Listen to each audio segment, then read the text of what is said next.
তাপমাত্রা কিন্তু আস্তে আস্তে বাড়ছে। আগামী কয়েকদিনের মধ্যে তাপমাত্রা কিন্তু আরো অনেকটাই বেড়ে যাবে এবং আস্তে আস্তে কিন্তু উত্তরের হাওয়াটা বন্ধ হয়ে যাবে এবং বঙ্গোপসাগর থেকে জলীয় বাষ্প কিন্তু প্রবেশ করবে ফের আমাদের কিন্তু বঙ্গে, যার কারণে কিন্তু ফের আমাদের বাংলাতে আবারও ঝড় বৃষ্টিপাতের সম্ভাবনা বেশি করে তৈরি হবে। এই মুহূর্তে দেখতে পাচ্ছেন তাপমাত্রা এই মুহূর্তে আমাদের কলকাতায় রয়েছে 24 ডিগ্রি, কোলাঘাট রয়েছে 23, বাঁকুড়া রয়েছে 23, পুরুলিয়া রয়েছে 22 ডিগ্রি। এদিকে পূর্ব মেদিনীপুর, পশ্চিম মেদিনীপুর রয়েছে 23 ডিগ্রি, নদিয়া জেলা রয়েছে 22, বহরমপুর রয়েছে 23, তার সঙ্গে মালদা 22, শিলিগুড়ি 24, আলিপুরদুয়ার 23, দার্জিলিং রয়েছে 15, গ্যাংটক রয়েছে 14। এর পাশাপাশি এই মুহূর্তে রংপুর রয়েছে 23, রাজশাহী 23, ঢাকা রয়েছে একটু 26, একটু বেশি রয়েছে, কুমিল্লা 26, খুলনা বরিশাল রয়েছে 25-এর মধ্যে, চট্টগ্রাম রয়েছে 23 থেকে 24-এর মধ্যে। এবং দেখুন এই মুহূর্তে আপনারা যে তাপমাত্রা দেখতে পাচ্ছেন এটা কিন্তু সর্বোচ্চ তাপমাত্রা। এরপর আগামীকাল সর্বনিম্ন তাপমাত্রা কিন্তু 13-11-এর মধ্যে ঘোরাফেরা করবে। এই মাসে 20 থেকে 21 তারিখের পর কিন্তু আস্তে আস্তে তাপমাত্রা বাড়বে। দেখুন প্রায় 28-29-এর ঘরে কিন্তু তাপমাত্রা চলে যাবে, অর্থাৎ আমরা ধরতেই পারি মোটামুটি আর 3 থেকে 4 দিন হয়তো বাংলাতে এই যে এখন যে মুহূর্তে যে শীতটা আপনারা পাচ্ছেন সেটা কিন্তু থাকবে এবং আস্তে আস্তে কিন্তু তাপমাত্রা 3 থেকে 4 ডিগ্রি করে কিন্তু আস্তে আস্তে বাড়তে থাকবে এবং এরই মধ্যে কিন্তু বাংলাতে ফের রয়েছে বৃষ্টিপাতের সম্ভাবনা। তো আসুন দেখিনি এই মুহূর্তে আমাদের বাংলার ওয়েদার কেমন রয়েছে। এই মুহূর্তে যদি আমরা দেখি তাহলে এই মুহূর্তে দেখুন আমাদের পশ্চিমবঙ্গ পুরোপুরি পরিষ্কার রয়েছে। বাংলাদেশের বেশ কিছু জায়গার আকাশ কিন্তু রয়েছে মেঘলা। এই মুহূর্তে ময়মনসিংহ থেকে শুরু করে সিলেট, ঢাকা, কুমিল্লা, খুলনা, বরিশালে মেঘলা আকাশ রয়েছে, চট্টগ্রাম বিভাগে মেঘলা আকাশ রয়েছে, ত্রিপুরাতে মেঘলা আকাশ রয়েছে, মেঘালয় দিকে কিন্তু মেঘলা আকাশ রয়েছে, গ্যাংটক, দার্জিলিংয়ে ছিটেফোঁটা কিন্তু এই মুহূর্তে মেঘলা আকাশ রয়েছে, তার সঙ্গে কিন্তু বৃষ্টিপাত চলছে। এরপর আগামীকালও কিন্তু এরকমই থাকবে। আগামীকালও কিন্তু আমাদের দক্ষিণবঙ্গ পরিষ্কার থাকবে, বাংলাদেশে কিন্তু আগামীকাল পরিষ্কার রয়েছে, ত্রিপুরাতে একটু মেঘাচ্ছন্নতা থাকতে পারে, মোটামুটি কিন্তু আকাশ পরিষ্কারই থাকবে।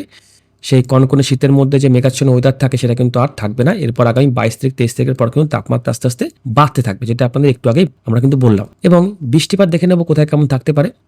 বৃষ্টিপাতের মোড়ে চলে আসলাম। এই মুহূর্তে কিন্তু মেঘালয়ের দিকে একটু বৃষ্টিপাত চলছে, আর সেইভাবে কিন্তু কোথাও বৃষ্টিপাত চলছে না। গ্যাংটকে খুব সামান্য পরিমাণে বৃষ্টিপাত চলছে, দার্জিলিংয়ে খুব হালকা পাতলা কিন্তু বৃষ্টিপাত চলছে। এরপর আগামী কয়েকটা দিন যদি আমরা দেখে নিই তাহলে পশ্চিমী ঝঞ্ঝা ফের কিন্তু আমাদের উত্তর ভারতে তৈরি হবে। উত্তর ভারতে কিন্তু ফের একটা পশ্চিমী ঝঞ্ঝা তৈরি হবে এবং আমাদের বাংলাতে বৃষ্টিপাত আছে নাকি একটু দেখে নেব।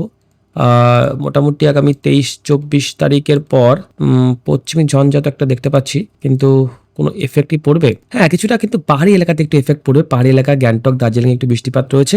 এছাড়া আমাদের দক্ষিণ ভারত পুরোপুরি পরিষ্কার, মধ্য ভারত পরিষ্কার, পশ্চিম পূর্ব সব ভারতে কিন্তু পরিষ্কার রয়েছে। শুধুমাত্র উত্তর ভারতে পশ্চিম ঝঞ্ঝার কারণে একটু বৃষ্টিপাত হবে, তার সঙ্গে নেপালে একটু বৃষ্টিপাত রয়েছে, ভুটানের দিকেও বৃষ্টিপাত রয়েছে। আর এদিকে আগামী কয়েকটা দিনের মধ্যে আমাদের বাংলাতে বৃষ্টিপাত খুব একটা নেই, যা দেখতে পাচ্ছি। আগামী 29 থেকে 30 তারিখের মধ্যে কিছুটা আমাদের পশ্চিমের জেলাগুলোতে একটু বৃষ্টিপাত হতে, বিশেষ করে পুরুলিয়া জেলাতে কিন্তু বৃষ্টিপাত রয়েছে আগামী 29 তারিখ নাগাদ। এটা এখন আসতে অনেক টাইম লাগবে, এর মধ্যে আবার যখন তখন চেঞ্জ হতেই পারে।